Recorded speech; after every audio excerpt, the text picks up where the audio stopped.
Hello students, today we start chapter number 6 which is lines and angle. This is very important chapter. So it is basically a part of a geometry. तो बेटा सबसे पहले you have known some important definitions. So introduction part में हम सबकी definitions को एक बार देखेंगे. Most of the definition आपने सुनी हुई है और अपनी previous class में पढ़ी हुई है, लेकिन फिर भी एक बार सबको go through कर लेते so that you remember all the definitions very clearly. So our first point is line. क्योंकि चैप्टर का नाम क्या है बेटा, लाइंस एंड एंगल्स.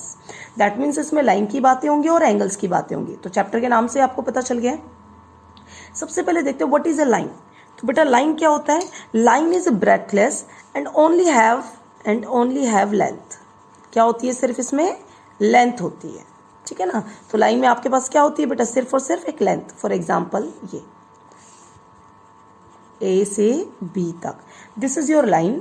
तो line contains only length, not a breadth. Next है आपके पास what is intersecting lines. The lines are said to be intersecting if they meet each other. That means अगर वो एक दूसरे को मिलती है किसी ना किसी पॉइंट पे, then these lines are called intersecting line. A B C D, और ये इंटरसेक्ट किस पॉइंट पे कर रही है, ओ के ऊपर. सो ऐसी लाइन जो आपस में मिलती है उन्हें क्या कहते हैं बेटा, इंटरसेक्टिंग लाइंस. नेक्स्ट है पैरेलल लाइंस. पैरेलल लाइंस वो लाइन होती है जो कभी भी इंटरसेक्ट नहीं करती, यानी कभी भी नहीं मिलती. वैसे तो मैंने आपको 5th चैप्टर में डेफिनेशन लिखवा दी है इन सब की, कि लाइन जिनके बीच का डिस्टेंस हमेशा क्या होता है बेटा, कांस्टेंट. कांस्टेंट मतलब बिल्कुल सेम चलता रहता है. जैसे ट्रेन की पटरी, ये एग्जांपल है इसका. ट्रेन की पटरी कभी आपस में नहीं मिलती जो दो साथ चल रही हैं. तो यहाँ पर जो डिस्टेंस होगा इसका, ये जो डिस्टेंस है सेम डिस्टेंस ये होगा, और आप कहीं भी चली जाए बिल्कुल सेम होगा. तो दैट्स वाई ये दोनों लाइन आपस में मिलती ही नहीं है. तो ऐसी लाइन्स को क्या कहते हैं हम, पैरेलल लाइन्स. लाइंस के बाद, क्योंकि लाइन था पहले, तो लाइन आई थिंक आपको क्लियर हो गया होगा क्या लाइन होती है. इंटरसेक्टिंग लाइन जो आपस में मिलती है, पैरेलल लाइन जो आपस में कभी नहीं मिलती. नेक्स्ट है बेटा हमारे पास चैप्टर का नेम है एंगल्स. अब देखते हैं व्हाट इज एंगल. कुछ डिफरेंट टाइप के एंगल्स हैं जो प्रीवियस क्लास में हम सब पढ़ चुके हैं. तो पहला है आपके पास व्हाट इज एक्यूट एंगल. बेटा एक्यूट एंगल क्या होता है, ऐसा एंगल जो कि लेस देन किससे हो, 90 डिग्री से हो. अगर आपका एंगल 0 और 90 डिग्री के बीच में लाई करता है तो उसे कहते हैं एक्यूट एंगल. लेकिन अगर आपका एंगल एग्जैक्ट 90 डिग्री का हो जाता है, बिल्कुल which is equal to 90 degree, then that is called right angle. क्या कहते हैं उसे, राइट एंगल. ऑब्ट्यूज कौन सा होता है बेटा, अगर आपका एंगल 90 डिग्री से बड़ा हो और 180 डिग्री से क्या हो, छोटा, तो उसे क्या कहते हैं हम, ऑब्ट्यूज एंगल. और अगर आपका एंगल पूरा कितना हो जाए, 180 डिग्री, उसे कहते हैं straight line angle. For example जैसे आपके पास ये एक पॉइंट है, इस पॉइंट से आपने एक लाइन बनाई इस तरफ, और इसी पॉइंट से फिर आपने लाइन इसके अपोजिट डायरेक्शन में ले ली, तो this forms your straight line. इसने क्या बना दिया बेटा, स्ट्रेट लाइन बन गई है. तो ये जो एंगल फॉर्म होगा, this is called your 180 degree. ये है स्ट्रेट लाइन एंगल. ठीक है, तो ये हो गया यहाँ तक आपके पास. नेक्स्ट हम देखेंगे इसमें रिफ्लेक्स एंगल. क्या देखेंगे बेटा, रिफ्लेक्स एंगल. तो आपको पता होना चाहिए कि आपका रिफ्लेक्स एंगल क्या होता है. तो इसमें आपके पास रिफ्लेक्स एंगल क्या होगा, angle which is greater than 180 and less than 360 degree. तो ऐसा एंगल जो आपके पास 180 डिग्री से बड़ा हो और 360 डिग्री एंगल से क्या हो, छोटा हो. तो ये डेफिनेशंस आपको क्लियर होनी चाहिए. रिफ्लेक्स एंगल बेटा आपकी एक्सरसाइज के क्वेश्चंस में भी आएगा, एक बार इसको देख लेते हैं क्या समझाना चाह रहा है. ये एंगल है AOB. ठीक है, अगर बेटा ये एंगल आपका AOB है, फॉर एग्जांपल ये एंगल है आपका 70 डिग्री. कितना है ये, 70 degree. Then tell me the reflex angle of AOB. तो अगर ये AOB 70 डिग्री है तो ये वाला जो एंगल होगा, दिस इज कॉल्ड रिफ्लेक्स. ये इसका क्या कहलाएगा, रिफ्लेक्स. और इसको कैसे निकालेंगे बेटा, 360 डिग्री माइनस 70 डिग्री, तो ये आपके पास आ जाएगा 290 डिग्री. तो ये आ गया आपका रिफ्लेक्स एंगल. तो रिफ्लेक्स एंगल क्या होता है, ये 180 और 360 के बीच में लाई करता है. और ये बेटा जो भी एंगल आपको बोला है उससे अपोजिट ये एंगल होता है रिफ्लेक्स. तो एक्यूट एंगल आई होप आपको क्लियर हो गया होगा। राइट एंगल जिसमें एंगल 90 हो, देखो स्टार्टिंग से करते हैं, अगर 0 से 90 तो एक्यूट, एग्जैक्ट 90 तो राइट, फिर 90 से 180 तो ऑब्ट्यूज, फिर 180 अगर आ गया तो स्ट्रेट, और 180 से 360 तो क्या हो गया वो रिफ्लेक्स एंगल। और अगर एग्जैक्ट 360 हो जाए, तो अगर आपके पास एंगल कितना हो जाए 360, तो उसे कहते हैं कंप्लीट एंगल। क्या कहते हैं बेटा? Complete angle. वो पूरा एक रिवोल्यूशन ले लेता है ना 360, जैसे इस पॉइंट से स्टार्ट हुआ, ये कैसे बनेगा बेटा? ये पूरा का पूरा, ये पूरा एंगल कितना होता है? 360 एंगल होता है ये पूरा। ठीक है, तो ये 3-4 चीज़ें डेफिनेशन थी। तो आप लोगों को पहले सबसे पहले बेटा लाइंस पता होना चाहिए और एंगल्स पता होना चाहिए। अब नेक्स्ट देखते हैं। नेक्स्ट है हमारे पास बेटा पेयर ऑफ एंगल्स। अब इसमें क्या दो दो के पेयर लेंगे, पेयर मतलब जोड़ा, तो दो एंगल्स के जोड़े को मिला के एक एंगल बनाएंगे, इसलिए इसका नाम रखा गया है पेयर ऑफ एंगल्स। तो इससे पहला आपके पास आता है कॉम्प्लीमेंट्री एंगल्स। क्या आता है बेटा? Complementary angles. कॉम्प्लीमेंट्री एंगल्स क्या होते हैं? ऐसे दो एंगल जिनका सम क्या हो 90 डिग्री हो, दो एंगल यानी पेयर में चलेगी ये चीज।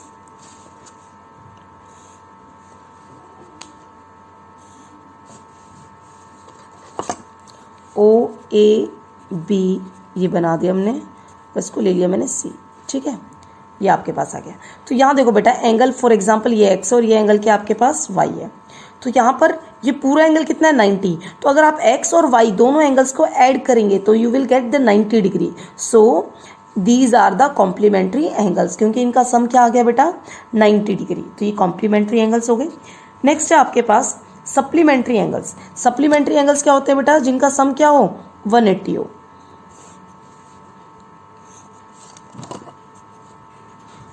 ए ओ बी, एक बार मैं इसको कर लेती हूँ। ये देखो बेटा अगर ये एंगल x है और ये एंगल क्या है y, तो इन दोनों का सम कितना आ रहा है 180 डिग्री। तो इसे हम क्या बोलेंगे?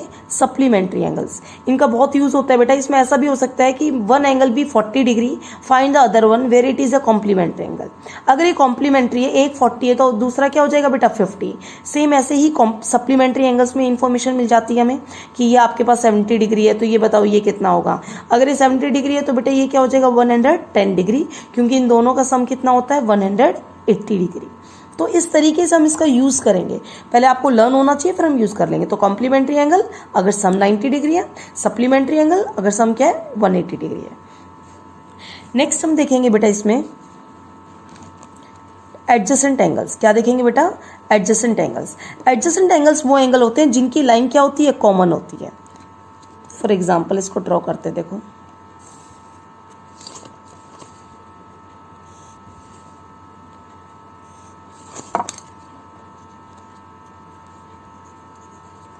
ए ओ बी, ये सी लिख दिया, इसका नाम रख दिया टी। अब यहाँ देखो बेटा एंगल जिन जिन की लाइन आपस में कॉमन होगी वही आपके एडजेसेंट एंगल होंगे।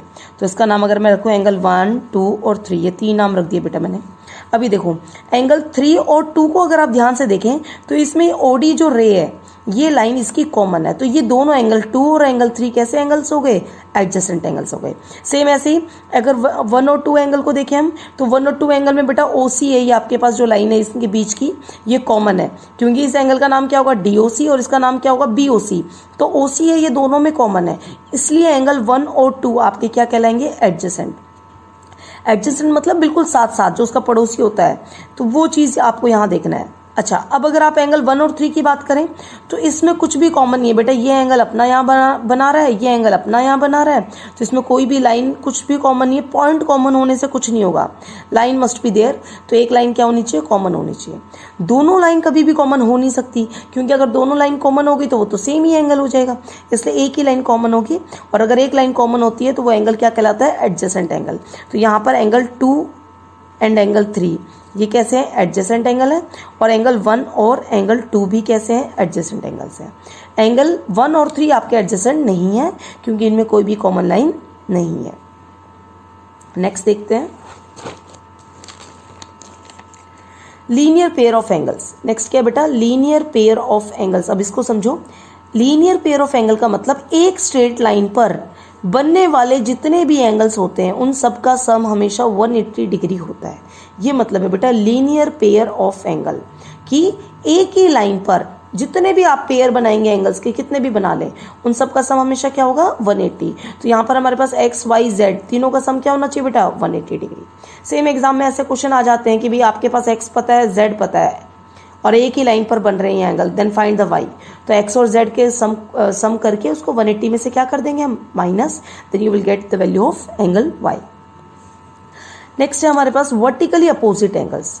बेटा वर्टिकली अपोजिट के एंगल्स क्या होते हैं, अगर दो लाइन आपस में इंटरसेक्ट करती हैं तो उनके अपोजिट जो एंगल बनते हैं, जैसे यहाँ पे अपोजिट क्या बन रहा है, ये ओ पर इंटरसेक्ट कर रही है दो लाइन, लेट करो ये लाइन एल है और ये लाइन एम है, ये दोनों किस पर इंटरसेक्ट कर रही हैं बेटा ओ पॉइंट पर।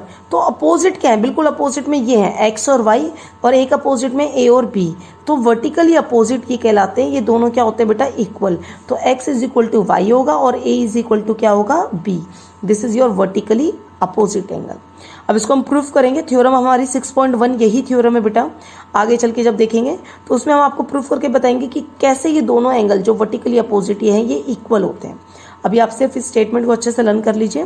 तो angle X is equal to angle Y and angle A is equal to angle B, क्योंकि बिल्कुल अपोजिट में है। अच्छा ये बताओ ए और एक्स एंगल कैसे हैं, ए और एक्स बेटा एडजेसेंट एंगल्स है। कैसे एंगल है, एडजेसेंट एंगल्स है, क्योंकि इनकी ये लाइन क्या है कॉमन। दूसरा एक स्ट्रेट लाइन पर बने हुए हैं, तो ए प्लस एक्स आपको क्या देगा बेटा 180 डिग्री।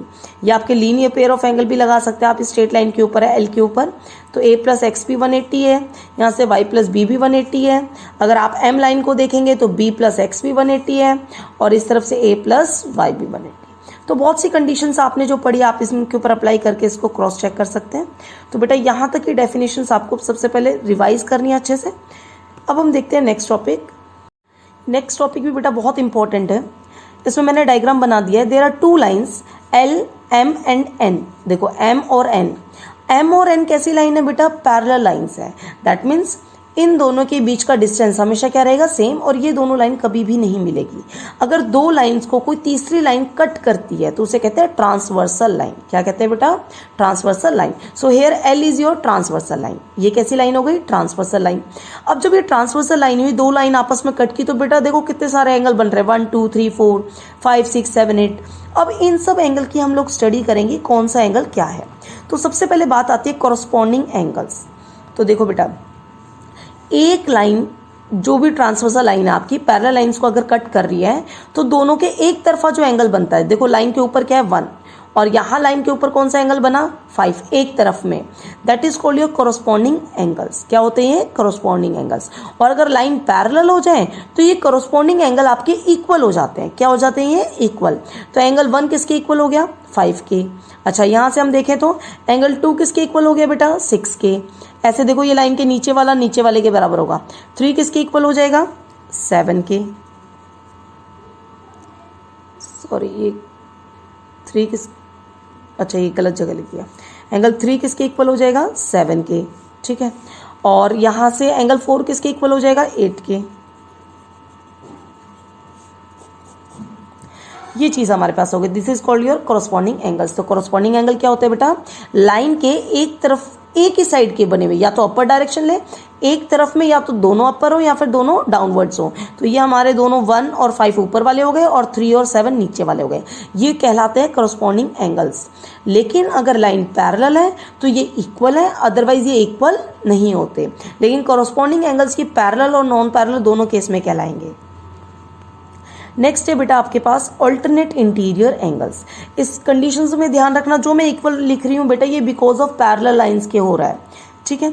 ऑल्टरनेट इंटीरियर एंगल, पहले ये वर्ड समझो बेटा, what is interior angle. Interior मतलब अंदर की तरफ, ऑल्टरनेट मतलब अपोजिट में।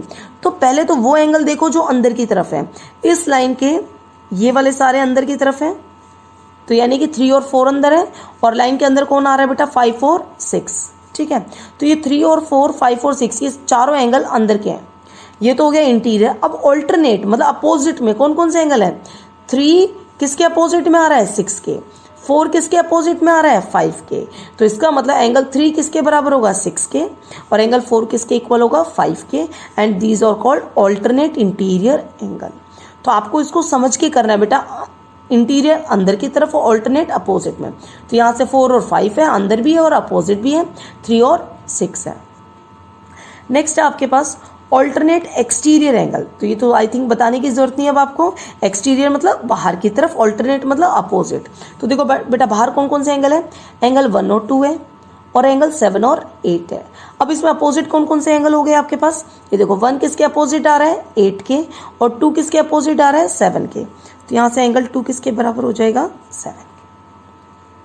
तो ये है alternate exterior angle, alternate interior angle, ठीक है। अब लास्ट हमारे पास आता है इसमें को इंटीरियर एंगल्स। क्या आता है बेटा, को इंटीरियर एंगल्स। को इंटीरियर एंगल्स क्या होता है, अगर आपकी दोनों लाइन पैरेलल है, दोनों लाइन क्या है, पैरेलल, तो जो आपके पास इंटीरियर, इंटीरियर मतलब अंदर के एंगल, को मतलब सेम साइड के एंगल्स का सम क्या होगा बेटा, 180 डिग्री। ये होता है आपके पास को इंटीरियर एंगल। तो को इंटीरियर एंगल का मतलब, ये देखो इंटीरियर में कौन कौन से एंगल थे हमारे पास, 3, 4, 5, 6, सेम साइड में कौन कौन है, 3, 5। तो एंगल 3 और 5 का सम कितना होना चाहिए, 180, और एंगल 4 और 6 का सम भी क्या होना चाहिए, 180 डिग्री। तो यही लिखा हुआ है, if M is parallel to N, तो 3 + 5 क्या होगा, 180, और 4 + 6 भी क्या होगा बेटा, 180, इन दोनों का सम। लेकिन लाइन क्या होनी चाहिए, पैरेलल, तभी ये कंडीशन अप्लाई है। तो ये था आपके पास को इंटीरियर एंगल। तो ये चारों डेफिनेट पॉइंट्स आपको बहुत अच्छे से क्लियर होने चाहिए। अब हम स्टार्ट करेंगे अपने एक्सरसाइज के लिए, लेकिन उससे पहले आप बेटा इनको बहुत ध्यान से देख लेना। What is corresponding angle, alternate interior, alternate exterior, को इंटीरियर, प्रीवियस जो भी हमने डेफिनेशंस करवाई हैं, क्योंकि इन सबको अच्छे से समझ कर ही आप एक्सरसाइज कर सकते हैं, अदरवाइज आपको एक्सरसाइज में कुछ भी समझ में नहीं आएगा।